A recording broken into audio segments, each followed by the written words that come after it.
Media ఛానల్కి వచ్చి నేను ఒకటి చెప్తాను అని చెప్పేసి అన్నారు. సో మా నుంచి మీరు ఏం కోరుకుంటున్నారు? ఒక ఒంటరిగా ఉన్న మహిళలు బెదిరించడం మానేసి ఆంధ్ర తెలంగాణ అనేసి వివర్తించినట్టు మాట్లాడొద్దు. మేము కూడా మనుషులమే. మీరు ఎలాగైతే తెలంగాణలో బతుకుతున్నారో మేము కూడా బతికి హక్కుంది. నేనే పాపం చేసిన చంపేయడానికి నేను తప్పు మాట్లాడానా? కాల్ రికార్డింగ్కి సంబంధించి అంటున్నారా ఇదంతా కూడా?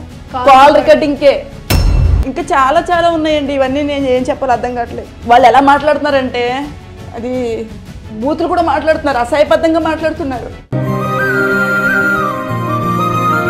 మరి ఇప్పుడు అంటే మీరు మీడియా ముందు రావడానికి కారణం ఏంటి? తెలియాలి కదండి. అంటే ఒక ఆడపిల్ల బయటకు వస్తే ఆమె ఒక ఆడపిల్లే ఎవరో లేకుండా వచ్చింది అంటున్నారు. కానీ ఏమన్నా తెలుసా, ఆ అమ్మాయికి ఏమీ లేకుండా ఒంటరిగా ఎలా వచ్చింది అనుకున్నాం? ఆ వెనకాల ఎంత బ్యాక్గ్రౌండ్ ఉందో తెలుసా? నేను ఏం చేస్తారో తెలుసా? మాట్లాడితే ఆంధ్ర ఆంధ్ర అంటారు. ఆంధ్ర వాళ్ళు హైదరాబాద్లో ఉండకూడదా? తెలంగాణలో ఉండకూడదా? ఒకప్పుడు అంతా కలిపి ఉన్నదే కదా, ఇప్పుడే వచ్చింది. అసలు మీరు ఎందుకు వచ్చారండి మధ్యలో? అసలు మీకు సంబంధమే లేదు. ఎవరినో కొట్టింది బెజవాడ కృష్ణని కొట్టింది. బెజవాడ కృష్ణకి మీకేంటి సంబంధం? మా తమ్ముడు. మరి వీళ్ళంతా ఎందుకు రెస్పాండ్ అవ్వట్లేదు? వైజాగ్ సత్య కానీ, ఉప్పల్ బాలు కానీ, బషీర్ మాస్టర్ కానీ వీళ్ళు కూడా అంటే మాట్లాడారు కదా ఎంతో కొంత.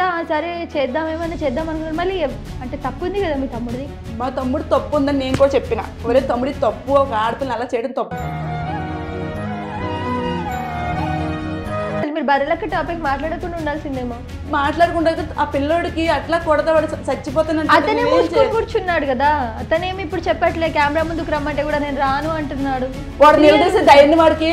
వాడు ఎలా అంటే రెండేళ్ళగా మాట ఎట్లా మారుతాడంటే లాస్ట్ బ్రేక్ అని చెప్పాలంటే ఆమె ఏదో చేసింది బయట తీసుకురావాలని చెప్పి వాడు ఆ వీడియోలన్నీ తీసాడు. ఆ వీడియో కూడా వాడు చాలా మంది ఏమంటారు, ఆ వీడియో వాడికి వచ్చింది కూడా వాడు తీసింది కాదు. వాడు ₹1,00,000 పెట్టి తీసారని ఆమె అంటుంది కదా. ఆమె ₹1,00,000 కాదు కదా, ఎప్పుడైనా డబ్బులు కావాలని నన్ను అడుగుతాడు.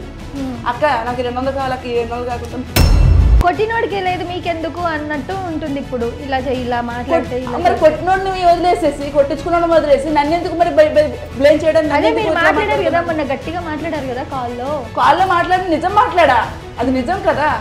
ఇప్పుడు ఆమె ఒక ఎమ్మెల్యే వాదాలు ఉండి మొత్తం ఆ అబ్బాయిని ఎలా కొడుతుంది? ఒక ఆడపిల్ల తప్పు చేస్తుందంటే దానికి ఎన్నో రీజన్లు ఉంటాయి. సో మీరు తప్పు చేసి నేను ఒప్పుకుంటున్నారా? ఇప్పుడు నేనే అట్లా డబ్బులకి వెళ్తా, అది నా ఇష్టం. ఓకే ఒప్పుకుంటా. ఇప్పుడు నాకు కష్టాలు ఉన్నాయి, మీరు వచ్చి తీస్తారు కదా, నా కష్టం నేనే పడాలి. ఎందుకు ఆడపిల్లలు ఇలా ఇలా ఒక ఇది చేస్తారు? ఇప్పుడు మీరు రికార్డింగ్ అయితే చేసి పెట్టారు, అది వాళ్ళ దాకా వెళ్ళింది. వాళ్ళు మీకు ఇప్పుడు బ్లాక్మెయిల్ చేస్తున్నారు, కొడతాము చంపేస్తాము. బరి లెక్క నువ్వు ఏదైనా చేసుకునే సంబంధం లేదు, కానీ ఒకటి నాకు కాల్స్ మాత్రం రావద్దు.